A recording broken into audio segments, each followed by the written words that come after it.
ত্রয়োদশ জাতীয় সংসদ নির্বাচনের নমিনেশন পেপার দায়ের করার শেষ দিন। আজকে আমরা নমিনেশন পেপার দায়ের করেছি।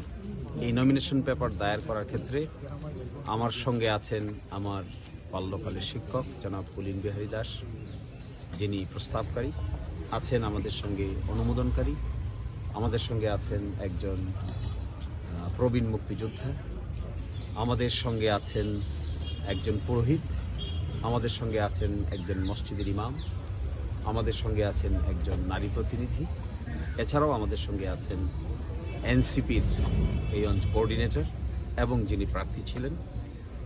একসাথে হওয়ার কারণে যিনি আজকে নমিনেশন পেপার দায়ের করেন নাই, আরাফাত, এবং আমাদের নির্বাচনের প্রধান এজেন্ট জনাব রেজাউল ইসলাম। তো আজকে আমরা আইন অনুযায়ী 5 জনে এই নমিনেশন পেপার দায়ের করেছি।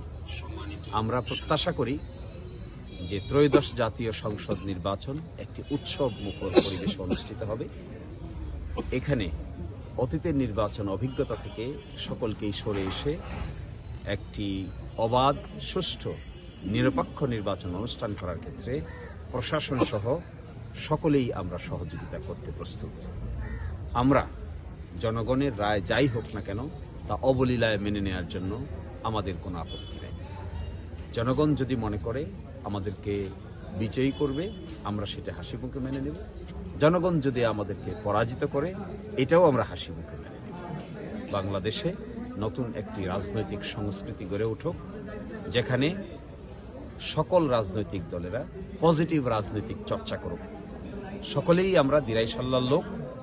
আমাদের মাতৃভূমি এটা। নির্বাচন একটা সাময়িক সময়ের জন্য হয়, কিন্তু এটি আমাদের জীবনের শেষ কথা নয়।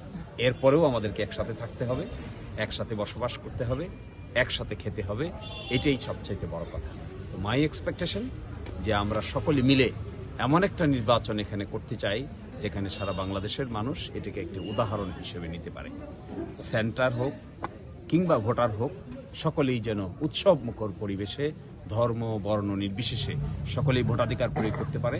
আমরা এখানে কেউ কখনো ঘুণাক করে আইন ভায়োলেট করার, আচরণবিধি ভায়োলেট করার কোনো চিন্তাও যেন আমরা কেউ না করি। এ ব্যাপারে আমরা সার্বক্ষণিকভাবে নির্বাচন পরিচালনা কমিটিকে সহযোগিতা করব, রিটার্নিং অফিসারকে সহযোগিতা করব।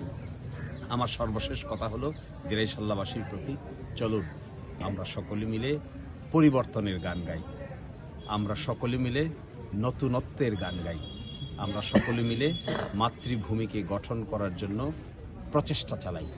এটা আমাদের দেশ, এটা আমাদের ভূমি, আমরাই তার মালিক। আমাদের সকলকে মিলে এই মাতৃভূমি গঠন করতে হবে।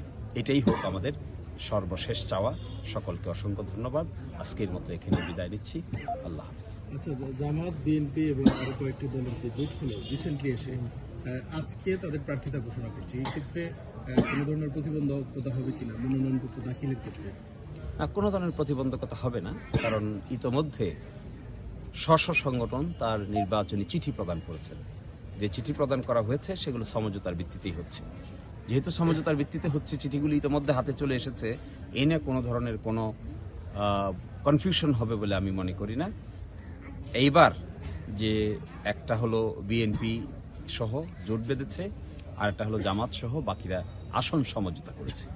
এই আসন সমঝোতায় আমি মনে করি একটা হাড্ডাহাড্ডি নির্বাচন অনুষ্ঠিত হবে এবং টান টান উত্তেজনার মধ্যে নির্বাচন অনুষ্ঠিত হওয়াটাই গণতন্ত্রের সৌন্দর্য। আমরা কখনো একতরফা নির্বাচনকে দেখতেও চাই না, করতেও চাই না, অংশগ্রহণ করতে চাই না, বিজয়ী হয়ে আনন্দও পেতে চাই না।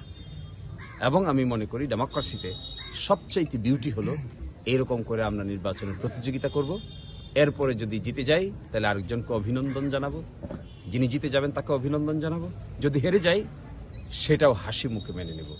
এই পরিস্থিতি যেদিন বাংলাদেশে হবে সেদিন বাংলাদেশ অনেক উচ্চ মার্গে বিশ্বের দরবারে প্রতিষ্ঠিত হবে। এটাই আমাদের সকলের কাম্য হোক। দেশেই সবার আগে। ব্যক্তির ক্ষতি হলেও দেশকে আমরা ক্ষতিগ্রস্ত হোক, এটা কখনো চাইতে পারি না। সকলকে